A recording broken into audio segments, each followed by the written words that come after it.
আমি ঘুরিয়া ঘুরিয়া সন্ধান করিয়া স্বপ্নের ওই পাখি ধরতে চাই। আমি আমার স্বপ্নেরই কথা বলতে চাই।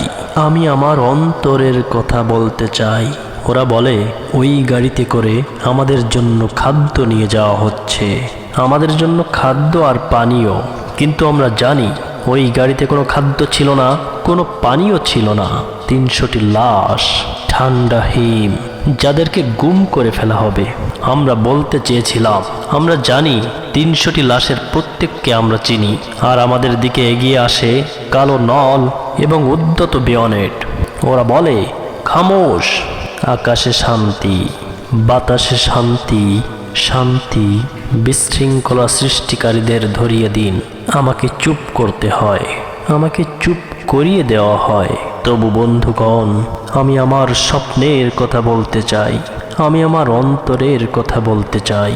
আমি ঘুরিয়া ঘুরিয়া সন্ধান করিয়া স্বপ্নের ওই পাখি ধরতে চাই।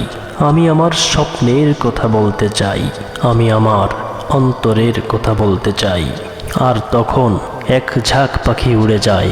তারা ভীত, কেননা ইতিমধ্যে আরও একটি হাত বোমা অকস্মাৎ ফেটে যায় এবং তা গ্রেনেডের মতো বিস্ফোরিত হয় বলে এক ঝাঁক ভীষণ ভীত পাখি দৌড়ে চলে যায়। পাখি চলে গেলে বুকের ভিতর বড় কষ্ট হয়। পাখিদের চলে যাওয়া বুকে বড় বাজে। পাখি তুমি দীপালি সাহা। মাথায় কষে কষে ১০০ হরিণ লাফ দেয়, আর তাদের দেখা যায় না। তুমি কি হরিণী ছিলে, মায়াবী হরিণ? কিন্তু দীপালি সাহাকে কখনোই পর্দায় আমরা দেখি না। সাদা, কালো অথবা রঙিন আমরা তাকে দেখব না, কেননা যখন তার হৃৎপিণ্ড ফেটে গিয়েছিল ক্যামেরাম্যানের ক্যামেরা তখন সেখানে ছিল না। কিন্তু আমরা দেখি, আমরা একটি পরিষ্কার স্থির চিত্র দেখি। একজন ছাত্রীর সাদা কালো স্থির চিত্র দেখি। আর এক খাকি পোশাক, আর এক হাতে বেটন, অন্য হাতে লম্বা কালো চুল। আমরা খাকি পোশাকের মুষ্টিবদ্ধ হাতে টান টান লম্বা কালো চুল দেখি। পিঠের উপর উদ্যত মার মুখর বেটনের তলায় বনলতা সেনের বিধ্বস্ত চুল দেখি। আমি আমার স্বপ্নের কথা বলতে চাই, আমি আমার অন্তরের কথা বলতে চাই। আমি ঘুরিয়া ঘুরিয়া সন্ধান করিয়া স্বপ্নের ওই পাখি ধরতে চাই। আমি আমার স্বপ্নের কথা বলতে চাই, আমি আমার অন্তরের কথা বলতে চাই। আর তাই একজন তাজুল ইসলামকে খুন করা হয়, একজন তাজুল ইসলামকে পিটিয়ে লাশ করা হয়। কতগুলো বাইসন অথবা গন্ডার তাদের ধারালো শিং দিয়ে তাকে বারবার বিদ্ধ করে। আর একজন তাজুল ইসলামকে কতগুলো গন্ডার ও বাইসন মাঝরাতে মেরে ফেলে।